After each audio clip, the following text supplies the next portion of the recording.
Hello student, कल हमने matrices start किया और उसके कुछ टाइप्स भी देखे हमने। ओके, सो आज हम 4.4 डिस्कस करते हैं। तो 4.4 जो first question is construct matrix A such that Aij is 3/2 matrix whose elements Aij are given by Aij is equal to I minus j bracket square upon 5 minus I. मतलब हमें 3/2 का matrix बनाना है और उसके लिए हमें ये condition the I minus J bracket square 5 minus I.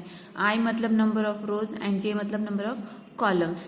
तो उसको कैसे फॉर्म करना है, तो हमें Aij 3/2 का मैट्रिक्स है। 3/2 का मैट्रिक्स मतलब 3 रो आएंगे, तो A11 A12 दो ही कॉलम आएंगे, A21 A22 A31 A32 ऐसे मैट्रिक्स आएगा वो। तो 3 रोज एंड 2 कॉलम्स। तो हमें एक एक एंट्री फाइंड आउट करनी है। तो A11 तो हमें Aij is equal to formula क्या दिया है, Aij is equal to I minus J bracket square upon 5 minus I. तो हमें A11 फाइंड आउट करना है, तो हमें I की जगह 1 और J की जगह 1 डालना है। तो 1 minus 1 bracket square upon 5 minus 1 1 minus 1 0 0 upon 4 0। Next is A12 तो I की वैल्यू 1 और J की वैल्यू 2 डालनी है। तो 1 minus 2 bracket square upon 5 minus 1 square upon 4 that is 1 upon 4। Next is A21 यानी कि 2 minus 1 bracket square upon 5 minus 2। So 2 minus 1 square is equal to 1 and 5 minus 2 is equal to 3। Then A22 so A22 is equal to 2 minus 2 upon 5 minus 2 यानी कि 0। Then A31 3 minus 1 bracket square upon 5 minus 3 यानी कि 2 square upon 2 that is 2 square that is 4 upon 2 that is 2। And last is A32 that is 3 minus 2 bracket square upon 5 minus 3 minus 2 bracket square that is 1 square upon 2 that is 1 upon 2। तो ये सब entry आएंगे। तो हमें ए matrix में, ये हमारा ए matrix है, तो इसलिए हमें ए मैट्रिक्स को हमें पहले A1 फर्स्ट रो में हमें A11 A12 एंट्री लिखनी है, यानी कि 0 1/4। तो 0 1/4। सेकेंड रो के लिए हमें 1/3 and 0, so 1/3 0 and third row 2 1/2, so 2 1/2। तो ऐसे हमें क्या करना है, मैट्रिक्स ए फॉर्म करना है। ओके, ऐसे second and third problem solve करना है, तो वो आपको होमवर्क रहेगा। Okay, next is second question. So what is the second question? Now second question is classify the following matrices as row, column, square, diagonal, square, unit, upper triangular, lower triangular, symmetric और skew symmetric। तो इसमें हमें क्या करना है, उसको classify करना है। तो रो मैट्रिक्स मतलब इसमें ओनली 1 रो कंटेंट रहता है, तो ये फर्स्ट रो मैट्रिक्स नहीं आएगा। सेकेंड इज कॉलम, ये कॉलम भी नहीं आएगा क्योंकि कॉलम मैट्रिक्स में सिर्फ 1 कॉलम कंटेंट रहता है। स्क्वायर मैट्रिक्स के लिए कंडीशन क्या है, number of rows is equal to number of columns, तो ये स्क्वायर मैट्रिक्स आएगा। नेक्स्ट इज डायगोनल के लिए नॉन डायगोनल एंट्रीज 0 रहती है, तो ये 3 0 0 ये डायगोनल एंट्री हो गई। और वो छोड़ के -3 4 -5 एंड 0 0 0 ये नॉन डायगोनल एलिमेंट हो गए। तो वो सब अगर 0 रहते तो उसको डायगोनल एलिमेंट कहते हैं, लेकिन यहाँ पे ये 0 नहीं है, ये 3 एलिमेंट्स, इसलिए ये डायगोनल नहीं होगा।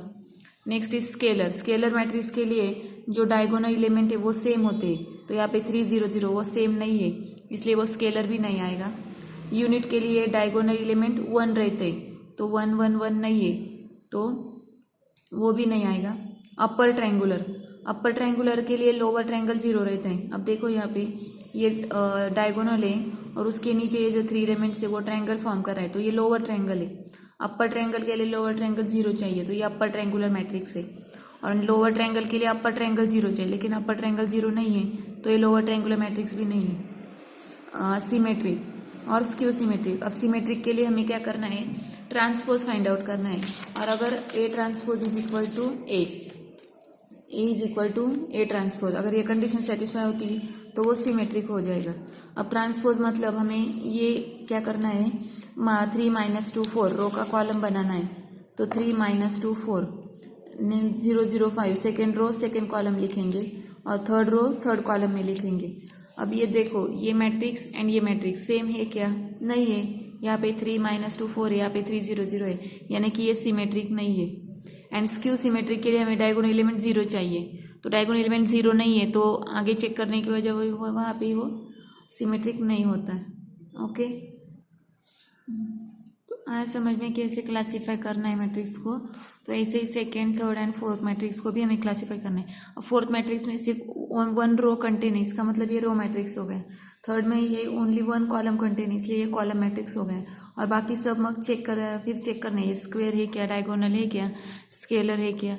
अगर वो डायगोनल स्क्वायर मैट्रिक्स है तो भी आगे क्या आएंगे, मतलब diagonal, scalar, upper triangular, lower triangular, symmetric, skew symmetric, ये सिर्फ स्क्वायर के लिए चेक करना है। लेकिन ये स्क्वायर मैट्रिक्स ही नहीं है तो आगे के हम चेक ही नहीं करेंगे, बस ये कॉलम मैट्रिक्स एंड ये रो मैट्रिक्स आएगा, और इसके लिए बाकी सब चेक करने हैं। ओके, तो सेकेंड क्वेश्चन, बाकी के क्वेश्चन आपको होमवर्क के लिए। Next fourth question is which of the following matrices are singular और non singular. So singular and non singular, so उसके लिए कंडीशन क्या है सिंगुलर एंड नॉन सिंगुलर के लिए। तो सिंगुलर के लिए डिटर्मिनेंट क्या होता है, 0। सिंगुलर मैट्रिक्स के लिए determinant of A is equal to क्या होता है, 0। तो हमें ये फाइंड आउट करना है। तो मैं ये थर्ड एग्जांपल लेती हूँ, ये किया तो भी चलेगा, मैं थर्ड लेती हूँ। तो थर्ड 3 5 7 -2 1 4 3 2 4 5, तो उसके लिए डिटर्मिनेंट फाइंड आउट करना है। तो 3 एज इट इज, 1 5 = 5, 2 4 = 8। डिटर्मिनेंट आपको कैसे फाइंड आउट करना है पता है, 3/3 का। Okay, next is -5, again 5 2 = 10, -10 and 4 3 = 12, and +7, so -4 -3 -3, तो 3 8 5 - 8 -3, -10 -12 -22 एंड -7, सो यहाँ पे आएगा -3, यहाँ पे आएगा 110 एंड 7 7 = 49, तो 49 एंड 9 9 9 = 18, 4 + 1 -58 + 110, सो ये नॉन ज़ीरो आ रहा है। इसका मतलब ये ए इज़ नॉट सिंगुलर। अगर 0 आता तो ये सिंगुलर होता, लेकिन 0 नहीं आ रहा है तो इसका मतलब ये सिंगुलर नहीं। फिर से हम चेक करते हैं, ये 3 as it is, 5 1 = 5, 4 2 = 8, -5 5 2 = 10, 4 3 = 12, and +7 -4 -3, okay, 8 - 5 -3 -22 and -7, okay, सही है। इसका मतलब ये इज़ नॉट सिंगुलर। तो डिटर्मिनेंट 0 आया तो सिंगुलर, नहीं आया तो नॉन सिंगुलर। तो ऐसे ही ये सब प्रॉब्लम हमें सॉल्व करने हैं। Okay, next is find k if the following matrices are singular. ये सिंगुलर है, इसका मतलब इसके डिटर्मिनेंट की वैल्यू क्या आती है, 0 आती है। तो हमें क्या करना है, के की वैल्यू क्या करनी है, फाइंड आउट करनी है। तो उसका डिटर्मिनेंट इज इक्वल टू हमें 0 कंसीडर करना है।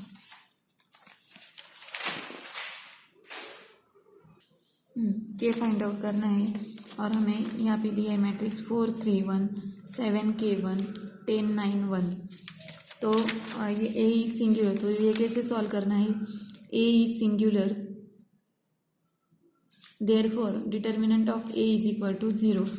देयरफॉर डिटर्मिनेंट ऑफ ए, मतलब ये डिटर्मिनेंट में लिखना है 4 3 1 7 K 1 10 9 1। इसका डिटर्मिनेंट कितना आएगा, 0। तो हमें दोनों साइड, ये लेफ्ट हैंड साइड सॉल्व करनी है और उसको 0 से इक्वेट करनी है। तो 4 K 1 जाके -9, सो K 1 जाके -9 -3, 7 1 = 7 -10 एंड +1, ये जाएगा 9 7 = 63 -10K। ओके, अब यहाँ पे ये सॉल्व करना है, is equal to 0।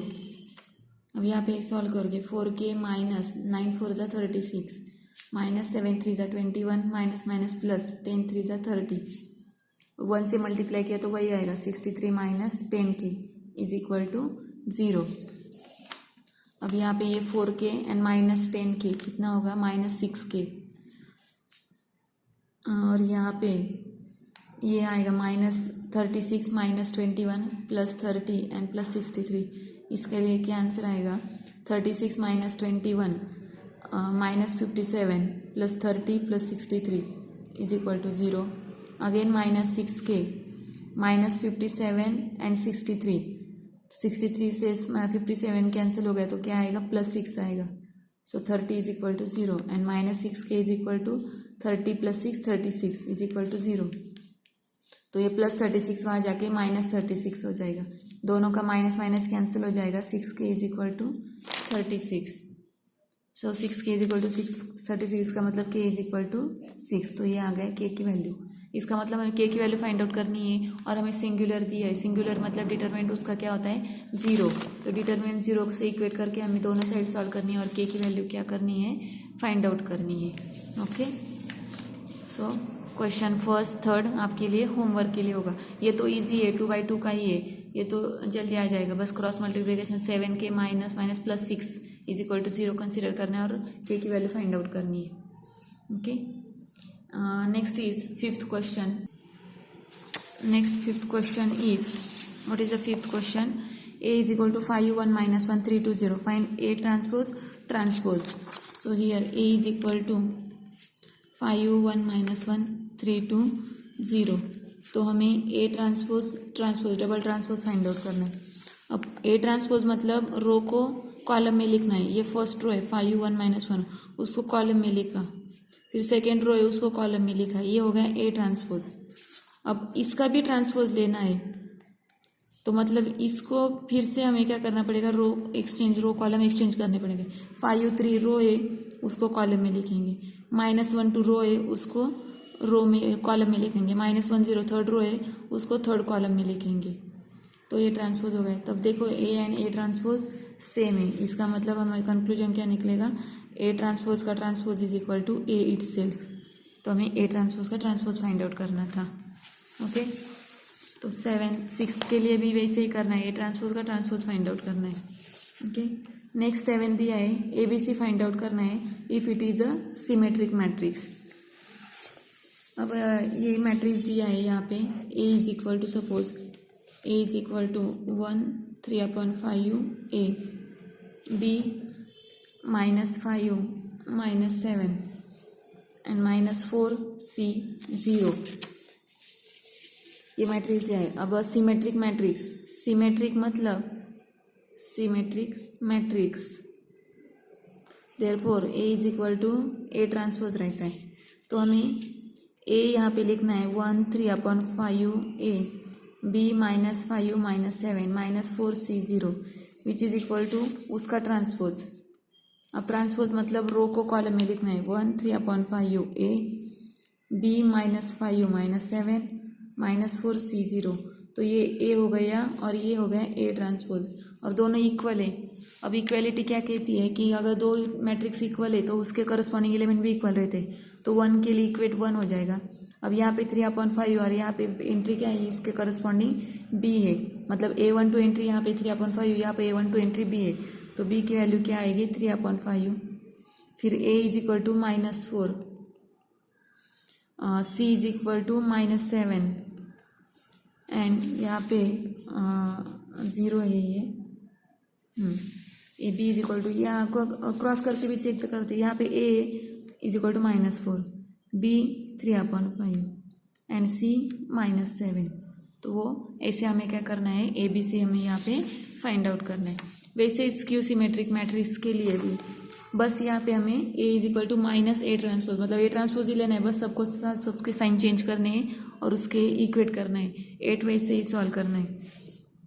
9th question, each of the following matrices using transpose state whether it is symmetric, skew symmetric or neither। मतलब हमें ट्रांसपोज का यूज करके सिमेट्रिक स्क्यू सिमेट्रिक है या कुछ भी नहीं, ये हमें डिसाइड करना है। अब सपोज मैं फर्स्ट एग्जांपल आपको सॉल्व करके दिखाती हूँ। 1 2 -5 2 -3 4 -5 4 9, ये A है। अब उसके लिए अगर हम A ट्रांसपोज लेंगे, A transpose is equal to row को कॉलम में लिखेंगे 1 2 -5 2 -3 4 -5 4 9, ये हो गया A ट्रांसपोज। अब ये दोनों इक्वल है क्या? अब देखो 1 2 -5 1 2 -5 2 -3 4 2 -3 4 -5 4 9 सेम है। A is equal to A transpose. और इस ये किसकी कंडीशन है? सिमेट्रिक मैट्रिक्स की। Therefore A is symmetric matrix. तो हमें वैसे ही बाकी के प्रॉब्लम भी सॉल्व करने हैं, उसके लिए भी A ट्रांसपोज फाइंड आउट करो। अगर सेम है और साइन अपोजिट आता है तो वो स्क्यू सिमेट्रिक। और 9th क्वेश्चन के लिए हमें सिमेट्रिक और स्क्यू सिमेट्रिक और नाइदर ये दिखाना है। तो हमें एक सॉल्व करके मैंने आपको दिखाया है 1 2 -5 का, वैसे बाकी के भी सॉल्व करने हैं। Okay, next is construct the matrix Aij 3/3 matrix where Aij is equal to I - J। State whether A symmetric और स्क्यू सिमेट्रिक। जैसे हमने फर्स्ट क्वेश्चन सॉल्व किया वैसे हमें मैट्रिक्स कंस्ट्रक्ट करना है 3/3 का with condition I - J। And फिर उसका सिमेट्रिक है और स्क्यू सिमेट्रिक है ये चेक करना है, तो उसके लिए हमें ट्रांसपोज फाइंड आउट करना पड़ेगा। तो ट्रांसपोज फाइंड आउट करना है और ट्रांसपोज फाइंड आउट करने के बाद वो हमें क्या करना है, सिमेट्रिक है कि स्क्यू सिमेट्रिक है वो हमें दिखाना है। ओके, नेक्स्ट लेक्चर में हम equality, multiplication, addition and multiplication of matrices discuss करेंगे। Thank you.